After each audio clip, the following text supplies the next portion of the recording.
Radio Flamme. Nous allons quitter légèrement Abisko, bon, ça serait pour mieux y revenir après. Alors, effectivement, nous sommes la résultante, on est un peu le barycentre de nos expériences. Et en quoi ces expériences ont-elles façonné ton approche musicale actuelle avec Mun?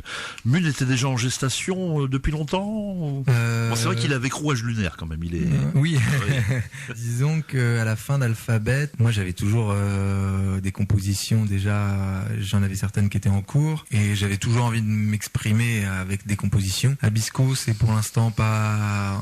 On intègre des compositions, mais c'est pas la majeure partie de notre set. Et j'avais vraiment envie d'un projet où je recrée vraiment un univers un peu comme Alphabet. Du coup, avec la fin d'Alphabet, j'ai commencé à y réfléchir. Et petit à petit, à force d'écrire des chansons, les choses se sont un petit peu dessinées. Voilà, avec Rouage Lunaire, Les yeux ouverts, je rêve. Voilà, je savais que je voulais commencer à écrire en français aussi. Je voulais essayer que ce soit peut-être un peu moins chargé qu'Alphabet, parce que je me disais il faut que je puisse le jouer tout seul au début au moins, même si j'imagine un jour peut-être jouer entouré d'autres personnes. Donc ça a été en gestation à partir de la fin d'Alphabet, parce que j'ai toujours eu envie de m'exprimer par les compositions. Alors justement, il faut préciser aussi, avant de rentrer complètement dans le sujet Mun, que Mun égale Moon, soit lune en anglais, et que comme Tintin, notre ami Maxime a un objectif lune prononcé. Bref, comme tous les artistes, non seulement tu es dans la lune, mais toi, tu n'y es pas qu'en demi-pension. Tu es interne là-bas. Tu y es à plein temps et tu fais tes études de poète. Alors c'est vrai que ça. Alors déjà, tu vas me dire Mun, ça vient forcément. Je pense que ça vient de Moon, hein, c'est ça, hein, non? Entre autres, ouais. Fascination pour l'astre des alchimistes. Ouais, je sais pas trop. Moi, c'est vrai que c'est un astre qui me fascine. Je rêve. Cette pesanteur qui est pas la même dessus. Enfin, tout ça. La nuit, de toute façon, moi, ça m'inspire beaucoup. J'ai tendance à travailler plutôt la nuit. Et puis, j'écris des chansons dans mes rêves. Donc, du coup, il y a de toute façon on va y venir après ça. Oui, un lien de toute façon avec la nuit. La lune, c'est l'inconscient. Hein, c'est ça. Et voilà, le surréalisme, l'inconscient, tout ça. J'ai l'impression que c'est. Et puis, j'aime bien la sonorité lune. Et du coup, c'est vrai que comme avec notre Tiny House, on habite une partie de l'année dans les dunes. Et du coup, dune, lune, Maxime, ça fait lune, quoi. J'aime beaucoup ton image, c'est très poétique, comme tu le dis si bien, c'est le sablier qui rythme la vie de la planète Terre. C'est vrai que la Lune, c'est un minuteur géant. Non, et puis c'est vrai que j'aime bien le cycle. Le cycle avec les saisons pour Abisko ou lunaire. T'es très soumis à ça, toi. T'es très saison, on sent bien. En tout cas, j'aime toutes les saisons. Je sais que si c'était toute l'année l'été, ça serait chiant, chouette. Ouais. Et voilà, on est content à la fin de l'automne d'arriver en hiver et ainsi de suite. Et du coup, c'est le cycle lunaire. Pendant un moment, je sortais des vidéos à chaque nouvelle lune. Justement, on est en plein dans le sujet. C'est la pleine lune du 13 janvier 2025. Ouais. C'est ce soir, je crois. Hein. Ouais. Donc c'est pas un hasard. La lune, l'astre tutélaire qui te protège, est à son apogée pour la sortie de ton EP. Alors est-ce que tu l'avais calculé ça pour la sortie de l'EP? Non, parce que t'es un peu mystique. La pleine lune? Oui, t'avais calculé ça, que ce serait la pleine lune? Oui, alors attends, parce que je vérifie. Vas-y. Oui, c'est ça. Parce que entre des fois ce que j'ai calculé et puis après je rechangeais tout, mais oui, en effet, j'avais calculé de le sortir à la pleine lune. Et d'ailleurs, mon concert au Rafio pour la sortie de précommande de mon EP était aussi un soir de pleine lune. C'est vrai que j'aime bien utiliser les symboles comme ça. Moi, je sais que ça m'inspire parce que du coup, je la regarde souvent la lune et puis voilà, c'est symboliquement c'est chouette. Parle. Mais oui, après, je suis sûr qu'elle peut avoir des effets sur nous aussi. Le projet Mun, j'imagine que ça représente beaucoup pour toi. C'est l'album de la maturité, non? En tout cas, ouais, c'est vrai que j'y ai mis énormément d'énergie, de temps, voilà, donc du coup forcément ça compte beaucoup pour moi, ce projet-là, et c'est des chansons qui ont pour certaines mis du temps à mûrir pour que je trouve la bonne forme, les bonnes paroles, et voilà, donc c'est un moment important pour moi aujourd'hui de rendre public ces chansons-là, et qu'elles appartiennent maintenant à d'autres personnes, que d'autres personnes en fassent quelque chose que moi avec ma petite. Alors effectivement, t'as travaillé, comme tu dis, justement comme un alchimiste, tout seul dans ton laboratoire, mais c'est vrai que c'est du lourd. Franchement, franchement, je sans flagornerie aucune, je te le dis, c'est des bombes. Alors, deux d'entre elles, effectivement, effectivement le réveil animal, là, c'est vraiment, franchement, je te dis, le truc, je l'ai eu dans la tête toute la matinée. Et puis j'aime beaucoup assis, alors, le concept assis au bord du monde, les pieds dans le vide, hein, ça j'adore. Ah bah oui, c'est le premier single que j'avais sorti avec ce projet-là. Et ouais, bah c'est un morceau qui sonne un peu. Moi, il me faisait penser aux mélodies que pouvait écrire Kurt Cobain, justement, oui. un petit peu le.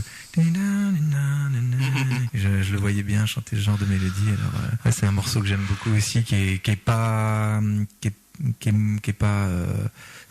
simple dans sa structure, qui a pas une structure couplet-refrain, et c'est vrai, c'est vrai. Rend un peu intéressant aussi par c'est là. vrai J'aime bien aussi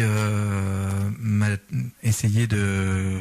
Bah en fait, ça dépend vraiment du format que veut la chanson. Des fois, je me rends compte que les chansons marchent en effet très bien avec un couplet-refrain, pont-refrain. Et des fois, il faut autre chose. Et du coup, je me dis que dans ce cas-là, faut écouter la chanson. Faut pas se dire, bah non, faut que je la fasse rentrer dans cette case-là, quoi. Donc, il faut que ça parle ici. Ouais, c'est ça. C'est la chanson qui dicte un peu son format pour moi. Alors concrètement, le projet Mune, là, nous étions un peu dans la nébuleuse du projet Mune, mais concrètement, c'est 2 dates importantes qui t'attendent, là, je crois. Hein. Oui, vendredi, samedi, là, je joue au théâtre de l'Arlequin à Cherbourg.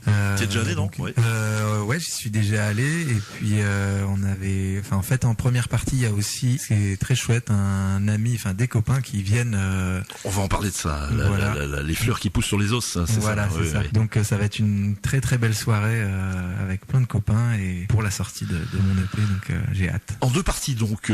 Alors concrètement, la première partie justement, alors comment que ça se passe? C'est une projection ou... Alors la première partie, c'est un ciné-concert. Ciné-concert. Donc en fait, il va y avoir la projection d'un court-métrage qui s'appelle Des fleurs pousseront sur nos os. C'est très baudelairien, ça. Hein. Ouais, et c'est écrit par Dylan Kosian et qui est cadré par Olivier Le Sceau, aussi connu dans la région, un bon vidéaste, photographe, qui d'ailleurs fait une exposition en ce moment. N'hésitez pas à aller le voir.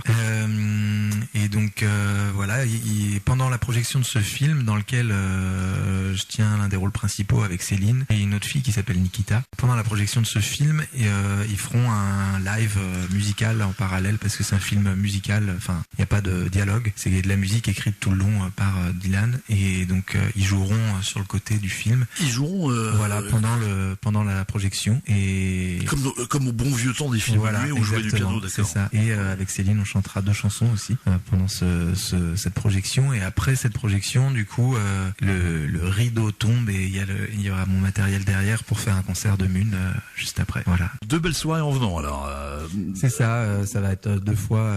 2 fois cette formule, non? Oui. Ouais, c'est ça. C'est 2 chances de pouvoir venir nous voir. On rappelle surtout bien les dates. C'est 17 et 18 janvier. Là, voilà. Donc au théâtre de l'Arlequin, super petit théâtre, très sympa. Et quand c'est plein, donc ils rajoutent des chaises dans le haut. Ouais. Et alors il faut faire attention. Alors juste un petit détail, quand vous vous asseyez, parce que moi la dernière fois que j'étais dans le haut. Et alors il faut pas tomber parce qu'il y a une espèce de vide. Ah oui, ouais. Et ta chaise peut tomber derrière et tu peux louper le spectacle de Mune, ça serait quand même dommage. Mais oui, et puis d'ailleurs n'hésitez pas à réserver parce que c'est sûr. Enfin, vous pouvez venir sans réserver, mais il y aura peut-être plus de place. Mais oui, en tout cas, et c'est un film qui correspond très bien à l'univers aussi de Mune, parce que oui, c'est ça. Je voulais te demander, ça parle de quoi en gros? Oui, c'est ça. Ça parle de l'effondrement aussi d'un monde quelque part, et qui peut être vu aussi de manière intime, l'effondrement dans un couple. Enfin voilà, il y a plusieurs prises. C'est un sujet qui te préoccupe en ce moment. C'est ton sujet du moment, ça. Oui. Disons que j'ai la chance de vivre dans un très bel endroit, entouré de la mer et tout. Et c'est vrai que des fois, quand je compose et que je vois par le hublot les champs inondés, et imaginer que la mer puisse monter comme on nous raconte, je me dis que ce serait dommage, et puis ce serait dommage surtout que nos enfants puissent pas apprécier la neige parce qu'il fait trop chaud, ou voilà, tout plein de choses comme ça. Je me dis que faut essayer de préserver un peu tout ça, et c'est chouette d'essayer d'en parler. Donc tu as contribué, alors tu as joué dans cette pièce, une petite pièce un peu surréaliste. Tu as joué dedans alors. Dans Des fleurs pousseront sur nos os. Des fleurs, oui. Oui, on a, avec Céline, on a tourné en plusieurs temps ce court-métrage avec Dylan. On a tourné en Bretagne. Non, on a enregistré des titres en Bretagne avec lui. Puis on a tourné en majeure partie quand même dans le Cotentin. Et notamment au théâtre de l'Arlequin. Donc c'est rigolo des fois d'avoir une mise en abîme. Et il y a plusieurs mises en abîme. Ça c'est sympa, ça. C'est chouette. On tourne dans le théâtre de l'Arlequin et il y a des images projetées dans le théâtre de l'Arlequin qui seront à nouveau projetées dans le théâtre de l'Arlequin parce qu'elles sont filmées, projetées dedans. Enfin bref. Ne regardez pas, ça donne le vertige. Je vais vomir. On arrive quasiment à la fin, mon cher Mun, alias Maxime. Alors, qu'est-ce qu'on peut, un petit mot pour les auditeurs pour terminer. Eh ben, qu'est-ce qu'on peut te souhaiter? Voilà, un type qui a déjà, qui est heureux. Qu'est-ce qu'on peut lui souhaiter de plus? On peut me souhaiter que mes rêves et la réalité continuent de se mélanger subtilement pour donner encore plein d'idées. Ah, c'est joli ça. Ouais. Et voilà, qu'on continue d'avancer. J'allais dire, peut-on mouiller un caillou plus qu'il ne l'est déjà? Proverbe chinois. Je réponds oui, heureux comme 51 cailloux dans l'eau. Merci beaucoup Lionel, c'était chouette de te retrouver après ces quelques années.